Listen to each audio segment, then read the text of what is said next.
I walked into the softly lit ballroom, the hum of conversation washing over me like a wave I couldn't quite ride. Crystal chandeliers scattered specks of light across the polished floor, but nothing could dull the gnawing in my chest. My name tag, pinned just above my silk blouse, read, "The Disappointment." I felt my throat tighten, a familiar sting I'd learned to carry with a smile. My fingers brushed the satin of my dress, smooth, almost comforting, as if it could shield me from the whispers I'd overheard behind my back. Dad was laughing somewhere near the cake table, oblivious, or maybe willfully blind, to the undercurrent of judgment threaded through the party. The soft buzz of my phone drew my attention. A message from Emma.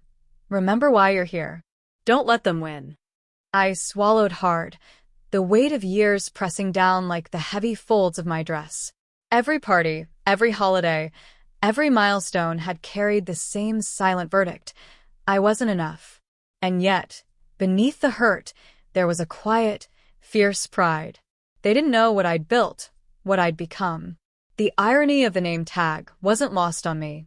The disappointment, they called me, but they had no idea that tonight I might just rewrite the definition entirely. I took a slow breath, feeling the warmth of the candlelight on my skin, the subtle scent of vanilla and jasmine wrapping around me. Tonight wasn't just Dad's birthday. Tonight was mine. I remember the summer I finally realized they didn't believe in me. I was 22, clutching a worn leather notebook, my scholarship letter from a prestigious design school trembling in my hands. My parents sat across from me at the kitchen table, Dad flipping through the pages of the newspaper like I was background noise, Mom frowning as if I'd just told her I wanted to move to Mars. "You're making a mistake, Lily," Dad said finally, setting down the paper. His voice was calm, but every syllable cut like glass. "Why waste your time on something so impractical?" I felt my chest tighten, the familiar lump forming in my throat. My hand shook, curling around the notebook like it was the last lifeline I had to cling to. I wanted to argue, to shout, to make them see, but the words wouldn't come. Instead, I felt the sting of dismissal wrap around me like a cold, suffocating cloak. Mom sighed, not unkindly, but with a quiet resignation. "We just don't see how you're going to make a life out of this, Lily. Maybe you should think about something more stable." I looked down at the notebook, tracing the embossed letters of my name on the cover. And then I remembered Nana's words from last Christmas when she handed me a small, gold pendant shaped like a compass. "Always follow your own path, my girl. Not theirs. Not anyone else's." Her voice echoed in my head, soft but unshakable. That night, I didn't argue. I didn't beg.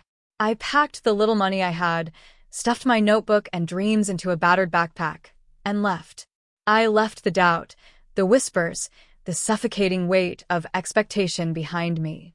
Walking down the quiet streets, the city lights painting long shadows on the pavement, I felt both terrified and exhilarated. For the first time, I was stepping fully into my own life. I didn't know exactly where I was going or what challenges lay ahead, but for the first time, I felt that unmistakable flicker of power. My choices were my own. And somewhere deep in my chest, a quiet promise took root.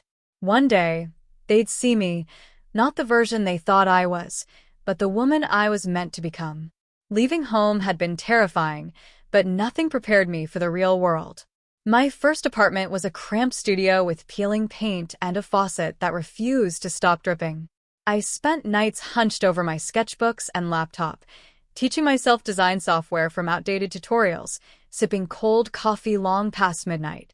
Every rejection email felt like a punch, every closed door a reminder that I was supposed to be the disappointment. Then came Ms. Harper. She was a seasoned designer in her 50s, sharp as a tack, with a reputation for mentoring young women who had potential but lacked opportunity. I met her at a small networking event, notebook clutched like armor. She glanced at my portfolio and didn't flinch at my unpolished edges. Instead, she said, "You have fire, Lily. Don't let anyone tell you it isn't enough." Her words ignited something inside me. Under her guidance, I learned to sharpen my skills, pitch ideas with confidence, and navigate the industry's subtle politics. There were nights I cried into my sketchbook, wondering if the sacrifices were worth it, if I was strong enough to face yet another no. But slowly, those small victories began to stack. My first freelance client paid me double what I expected, impressed by my diligence and vision. The second client brought another referral. And when a boutique design firm offered me a full-time position, I didn't hesitate. I became a chameleon of sorts, outwardly modest in my posts and updates, never boasting to my family about my progress.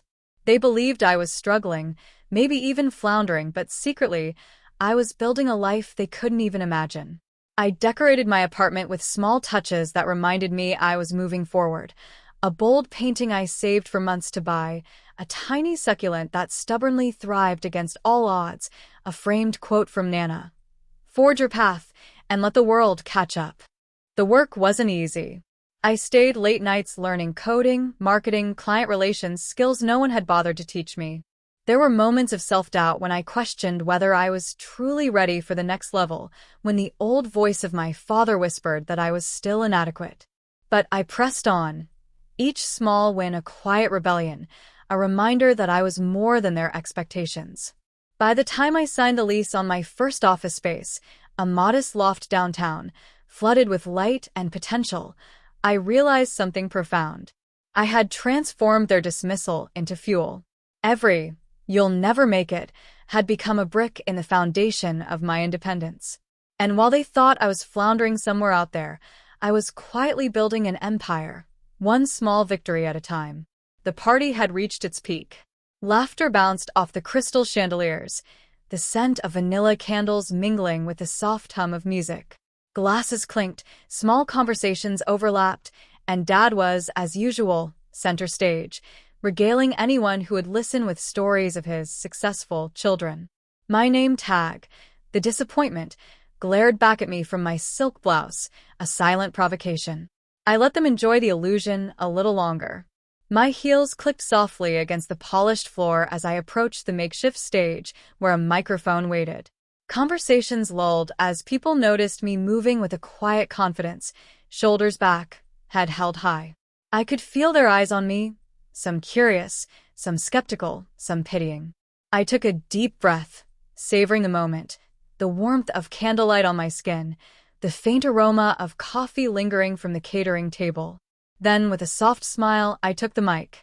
"Hi, everyone," I began, my voice steady, rich with a confidence they'd never expected. "I know what you see on my name tag. The disappointment. Funny, isn't it? Because for years, that's exactly what I've been told I am." I let my eyes scan the crowd. Some stiffened, some laughed nervously, thinking this would be another self-deprecating speech. But I was only getting started. "What you don't know," I continued, "is that while I've been called a disappointment, I've been building my own life, one I'm proud of. I run a design firm downtown. We have clients across the country.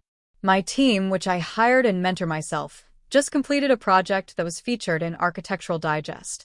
And yes," I added, letting the words sink in, "I bought this office space, furnished it with my vision, and paid every single bill from my own earnings." I watched as the room went silent. My parents froze mid-conversation. Dad's hand lingered over a champagne glass, mouth slightly open. Mom's eyes widened, a flush of disbelief spreading across her cheeks. Even my cousins, who had whispered jokes about me earlier, looked like they'd been hit by a thunderclap. I let the silence stretch. "I didn't tell any of you because I wanted my success to be mine, not validation from people who never believed in me." My voice softened, a subtle warmth threading through the confidence. "And tonight, I want you to know that the woman you dismissed, she doesn't need your approval. She never did." A few breaths passed.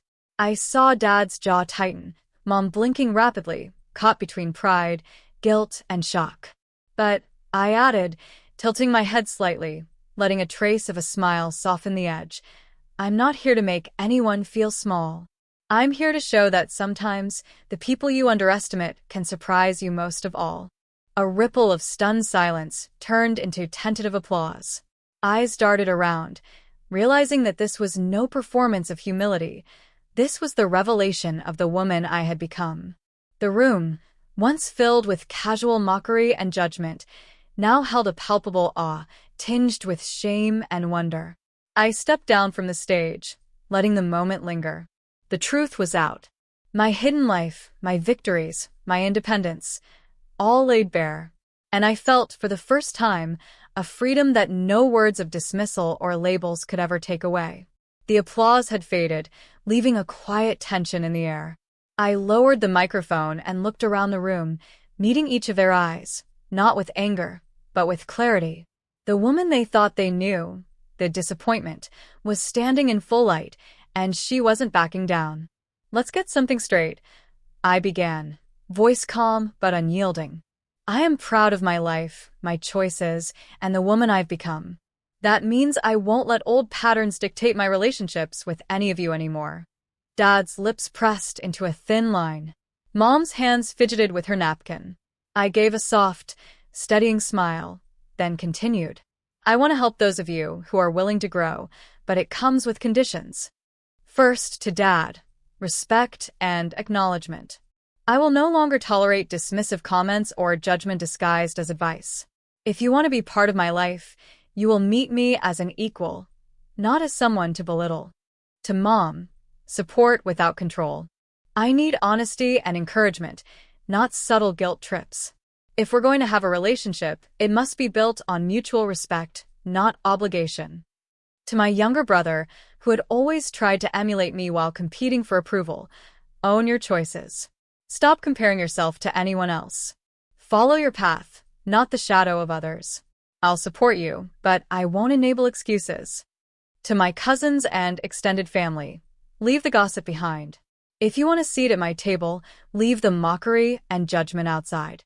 Celebrate achievements without jealousy, or stay silent. Simple. Each condition came with unspoken stakes: growth, self-reflection, a willingness to break cycles that had trapped us all. I could see the reactions flicker across their faces: shock, hesitation, a glimmer of recognition that this was not about punishment, but about accountability. I softened slightly, letting warmth thread through the firmness. "I care about each of you. I want our relationships to evolve, to reflect the best versions of ourselves. But that can only happen if old toxic habits are left behind. I won't shrink to make anyone else comfortable anymore." The air shifted.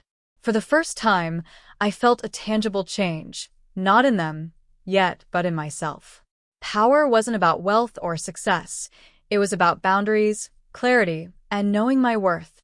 For years, I had measured myself through the lens of their approval. Tonight, I redefined the rules. I stepped back, letting the weight of my words settle. Silence stretched, heavy but respectful. I had not shouted, not demanded, not screamed. I had simply stated the truth, and the room, even in its discomfort, had to listen. And in that moment, I realized something profound. The power I'd been chasing outside, clients, offices, achievements, was nothing compared to the quiet authority I now held over my life, my relationships, and my future.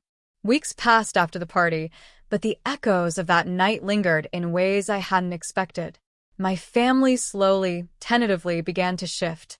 Dad called me one evening, not with a critique, but with questions about a project I'd been working on. Mom sent a text asking if I wanted to have lunch and hear about my latest client. My brother emailed, outlining his own goals for the year, clearly inspired by the independence he had witnessed. It wasn't instant. Growth never is. There were missteps, defensive words, old habits resurfacing. But each time I held firm.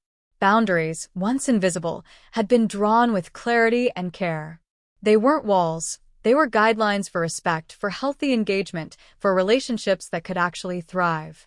I found myself reflecting on the journey.